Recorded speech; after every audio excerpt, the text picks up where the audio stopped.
between President Trump and the judiciary. He said the federal judge who disagreed with him on his deportation order should be impeached. The Chief Justice of the Supreme Court, John Roberts, made an uncharacteristic comment saying, quote, impeachment is not an appropriate response to a judicial decision.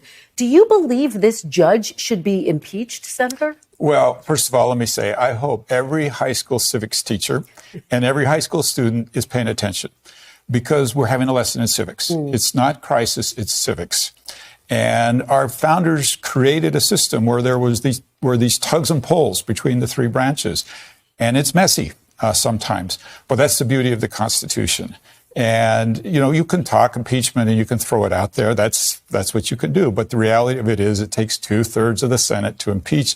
We know that's not going to happen. Do you think it's appropriate for President Trump to be talking about impeachment in the context of this federal judge? So listen, I would never be the one to say to the president what he can say and what he can't say. I'm going to tell you, if it were me, I probably wouldn't be poking the people that are going to make decisions about me.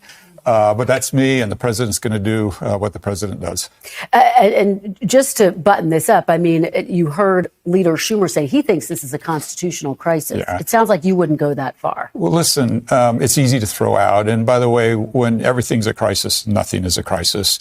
President Trump has been very clear multiple times he will obey court orders. So I don't see the crisis. And like I say, I see the civics lesson. Like, people need to be watching this and say, this is actually what our founders intended, this tension, right, between the three different branches. And Congress has our role in this, and you could fairly say we need to do more, and I'm with you, right? I think a lot of this opens up for the president when we don't do our job. Are you confident that the Trump administration's actions here in this specific case are legal? When you say specific case, are you referring to the flights? Yes, the flight, the deportation. You know, like you, I'm watching all this. I'm trying to gather the information. I'm not a lawyer, so let's let this play out. And I think that's the beauty of the courts, is having confidence that it will play out and we'll get to the right answer.